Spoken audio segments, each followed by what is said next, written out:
کہ مولانا سے ہم کیسے نکلیں گے۔ یہ کوئی ایسا نہیں ہے، کوئی راز ہے، کوئی اہل سیاست متحد ہو جائیں، یہ طے کر لیں کہ کسی غیر سیاسی طاقت کو پاکستان کے معاملات میں دخل نہیں دینے گا۔ جب تک وہ ایک دوسرے کے خون کے پیاسے رہیں گے، ایک دوسرے کے خلاف سازشیں کرتے رہیں گے، ہماری گاڑی پٹری پہ نہیں چلے۔ آج ایک جیل میں ہے، کل دوسرا ہوگا، یہ باری لگی رہے گی۔ جب چند پاکستانی دو ملتے ہیں آپس میں، خواہ وہ ملک کے اندر ملیں، خواہ وہ ملک کے باہر ملیں، پہلا سوال یہ ہوتا ہے حکومت کا کیا، اور اب تو سوال یہ ہونے لگا کہ ملک کا کیا بنے۔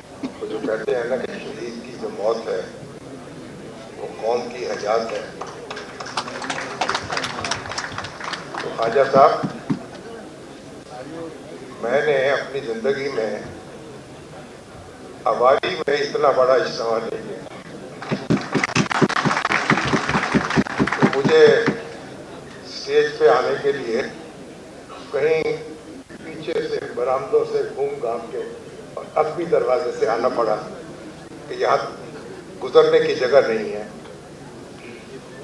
تو خواجہ صاحب، خواجہ رفیق شہید کا شکریہ کہ ان کے خون سے آج مسلم لیگ زندہ ہو گئی ہے، ماشاءاللہ۔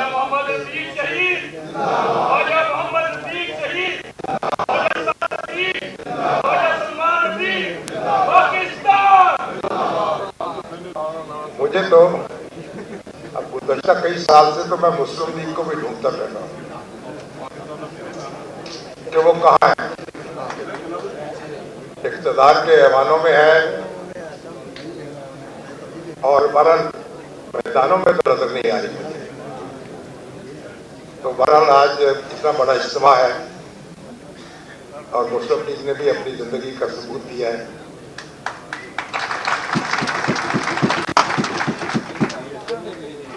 خواجہ رفیق اسی شہر میں شہید کیے گئے، صرف 45 برس کی عمر میں، اور جس دن وہ شہید ہوئے ہیں میں روز جیل میں تھا اور ان کی شہادت کی خبر مجھے وہی ملی، اور پھر آپ نے دیکھا کہ جن لوگوں نے ان کو شہید کیا تھا اور نشانہ بنایا ان کا کیا حشر تھا۔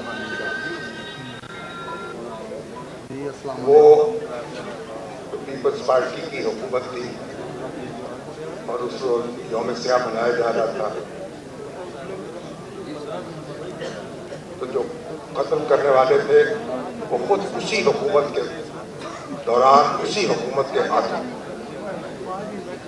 کس طرح نشانہ بنے اور کس طریقے سے ان کو بھی قید کی اور مشقت کی زندگی گزارنی پڑی۔ اور پھر جو وہ اقتدار تھا،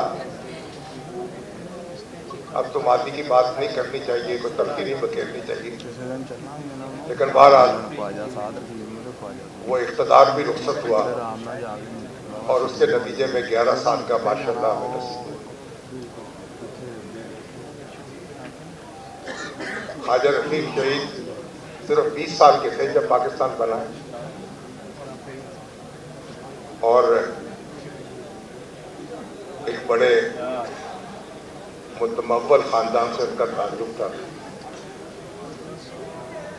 ان کے والد ان کو اعلیٰ تعلیم کے لیے برطانیہ بھیجنا چاہتے تھے،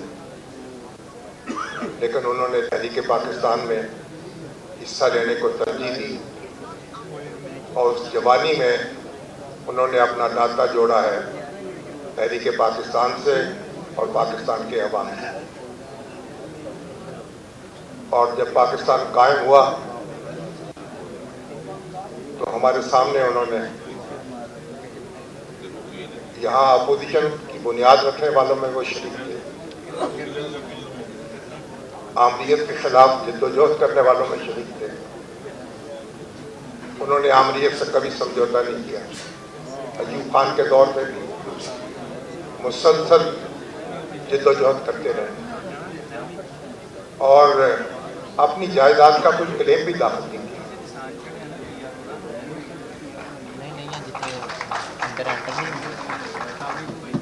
جو ہمارے پہلے وزیر اعظم ہیں شہید ملت لیاقت علی خان، انہوں نے بھی اپنی جائیداد کا کوئی کلیم داخل نہیں کیا،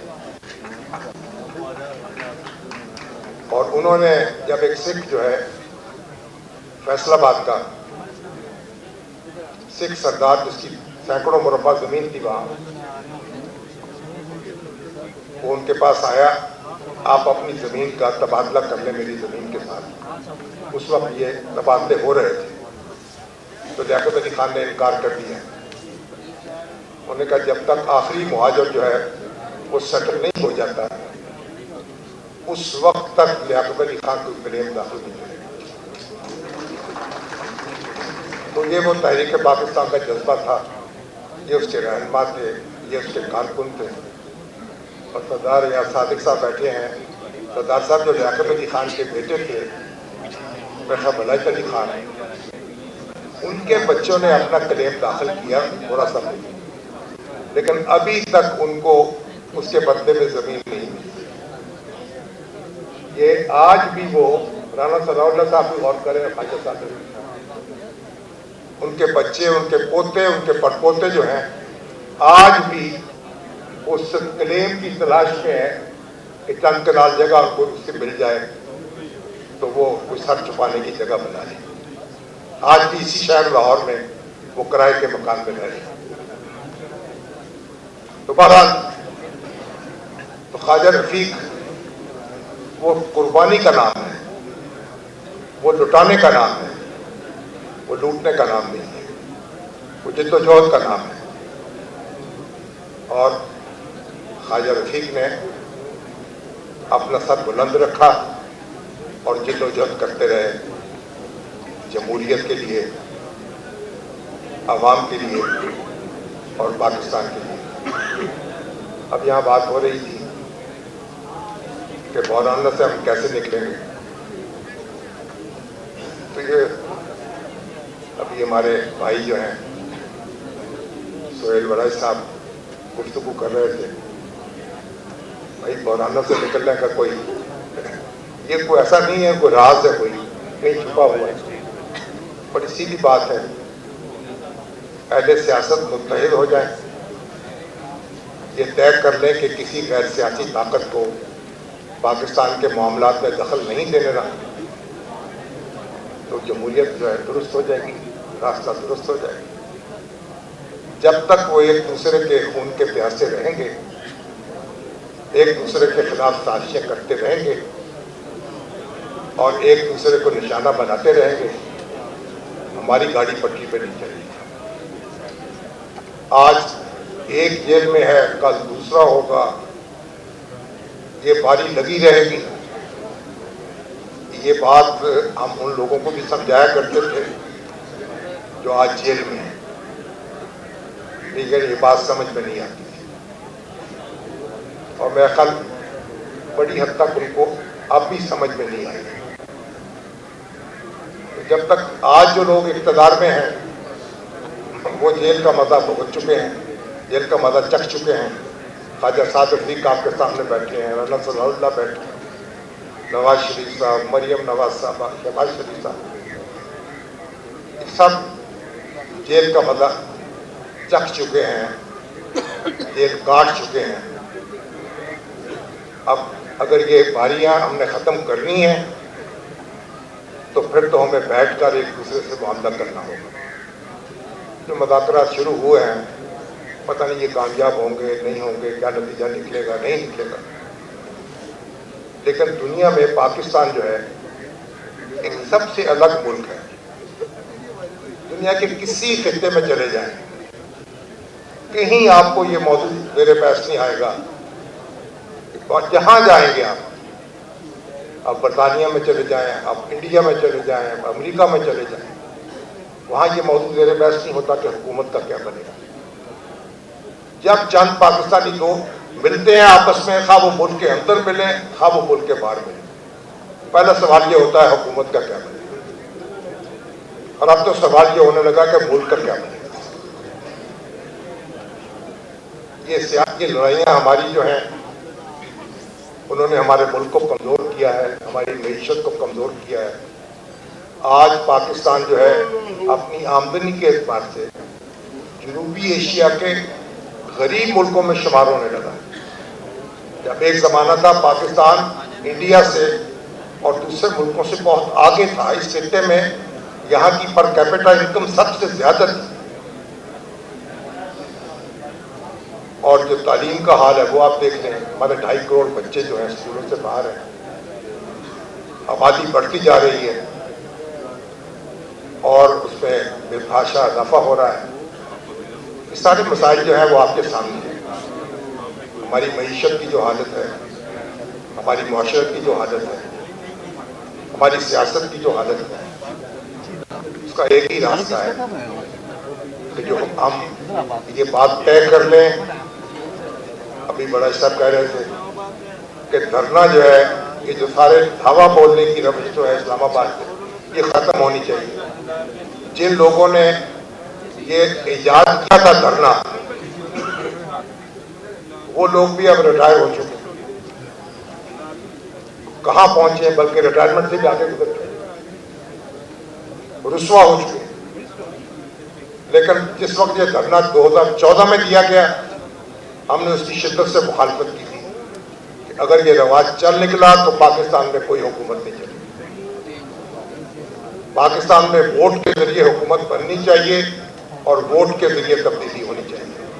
ووٹ کے ذریعے آپ انتظار کریں, اگر اپوزیشن میں آپ انتظار کریں, حکومت میں ہیں تو آپ سمجھیں کہ حکومت جو ہے امانت ہے آپ کے پاس, اس کے علاوہ کوئی چارہ نہیں ہے. جب تک ہم یہ نہیں سمجھیں گے اس وقت تک ہم بحرانوں کا شکار رہیں گے. اور یہ بحران جو ہیں آپ دیکھ لیں, آپ ملک کے ساتھ کیا ہو چکا ہے. ہم نے ملک کو 2 ٹکڑے ہوا, اور آج جو دوسرا ٹکڑا ہے وہ تڑپ رہا ہے. بنگلہ دیش جو ہے اس میں بھی ایک تاریخ جو ہے بدل چکی ہے, اور وہ پھر آپ کی طرف دیکھ رہے ہیں محبت کے ساتھ.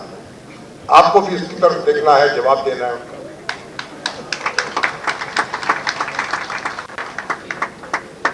تو باتیں آپ جتنی بھی کر لیں, فلسفے جتنے بھی بیان کر لیں, بنیادی نقطہ یہی ہے, جمہوریت زندہ رہنے کا نام ہے اور لوگوں کو زندہ رہنے کا حق دینے کا نام ہے. ہم سب جب اس پر متفق نہیں ہوں گے, ہماری زندگی جو ہے عجیب نہیں رہے گی.